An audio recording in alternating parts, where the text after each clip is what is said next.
Hello, c'est HR, votre chroniqueur. Alors aujourd'hui, je vais vous parler du film La fin d'Oak Street, porté par Anna Hathaway et Ewan McGregor. Alors je vous le dis franchement, lorsque je suis sorti de ce film, j'avais un réel sentiment étrange.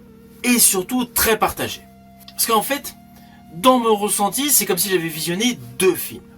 Il y a tout d'abord celui que j'aimais par son ambiance, son esthétique, ses acteurs et surtout son côté aventure du cinéma à l'ancienne. Et puis il y a le film que j'ai moins aimé. Et essentiellement à cause de son scénario qui m'a laissé perplexe. On va pas se mentir, le scénario m'a laissé sur ma faim. Alors, vous allez me demander, est-ce que j'ai aimé le film La fin d'Oak Street? Ben en fait, d'un côté oui, et d'un côté pas du tout. Et c'est justement ce qui rend intéressant à commenter tout simplement. Alors tout d'abord, j'ai particulièrement aimé l'ambiance années 80. L'histoire se déroule en 1982.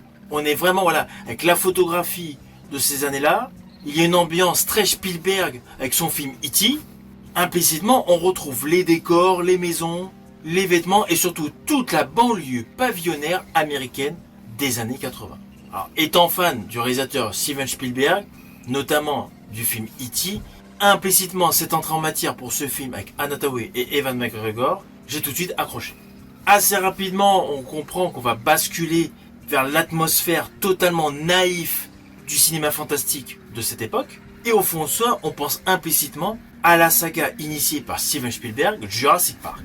Et justement, c'est ce qui m'amène à vous parler de la deuxième chose que j'ai particulièrement aimé dans ce film, ce sont les effets spéciaux.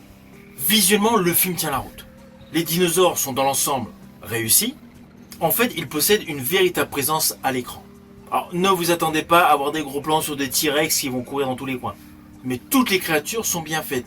Et en plus, il y a une réelle opposition avec leur époque où eux, ils sont immenses par rapport à un environnement complètement banal et petit.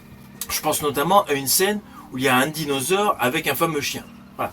Là, toute cette partie-là, on va pas se mentir, c'est réussi. À cela s'ajoute la troisième chose que j'ai appréciée dans ce film, c'est le casting, avec principalement le personnage interprété par Anna Hathaway, parce qu'on va pas se mentir, c'est elle qui porte tout le film. Alors, c'est une actrice que j'apprécie largement. Dernièrement, donc, je l'ai vue dans l'Odyssée, elle était impeccable dans le rôle de Pénélope, et là, en mère de famille, elle est topissime. Alors, ceci dit, sur toute sa carrière, la prestation qu'elle a pu avoir au cinéma que j'ai préférée, c'était dans Mother Instinct. D'ailleurs, je vous invite à regarder mon retour sur ce film, donc, qui est disponible sur ma chaîne YouTube.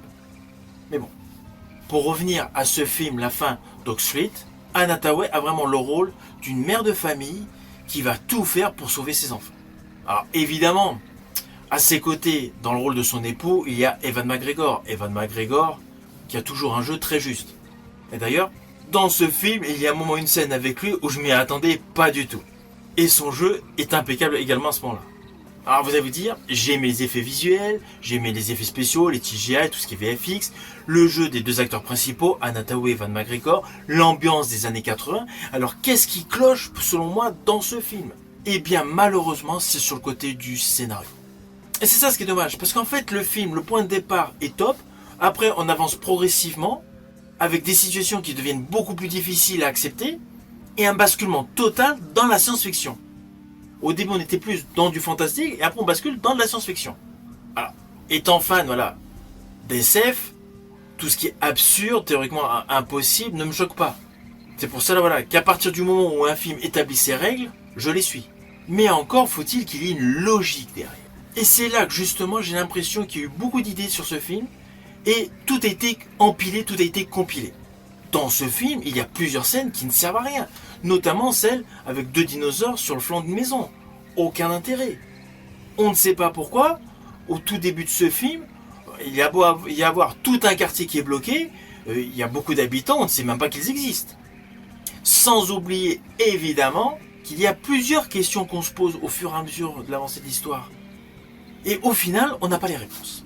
Alors oui, il y a un côté amusant, il y a un côté effrayant, il y a un côté de suspense.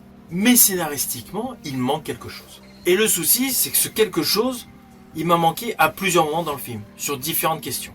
C'est pour cela que je reste perplexe.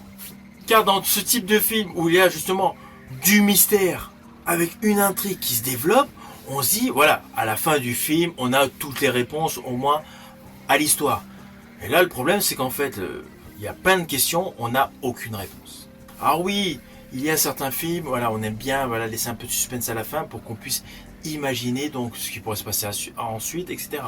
Mais là, le truc, c'est qu'il y a pas mal de choses importantes, on ne sait pas. Sans vous spoiler, à un moment dans le film, on s'aperçoit qu'il y a plusieurs bulles. Des bulles qui servent à quelque chose, bon, vous le verrez bien dans le film. Il n'y a pas l'explication de ces bulles. Enfin, ces immenses sphères. Il n'y a aucune explication sur ces sphères. On ne sait pas pourquoi elles sont là. Et surtout, par qui elles ont été provoquées. Alors autant vous dire que la fin, elle est totalement prévisible. On se doute forcément que c'est une volonté d'happy end. Donc toute la fin est prévisible. Et c'est ça justement qui est dommage.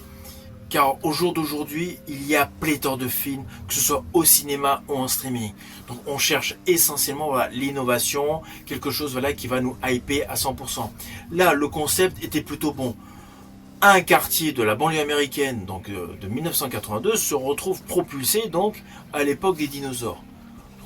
Concept étrange, fantastique, SF, mais en fait c'est juste un tour de manège. La totalité de ce film est un tour de manège. Divertissant, ok, mais c'est le genre de film qu'on voit qu'une fois.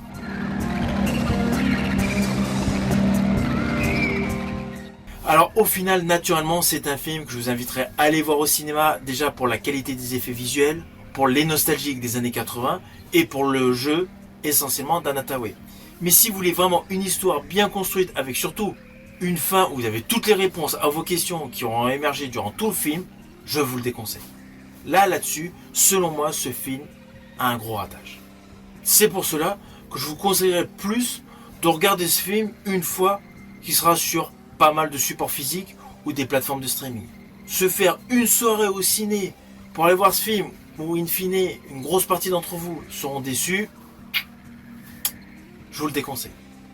Si vous l'avez vu, n'hésitez surtout pas à me mettre en commentaire tout simplement votre opinion. Je vous dis à bientôt pour une prochaine vidéo.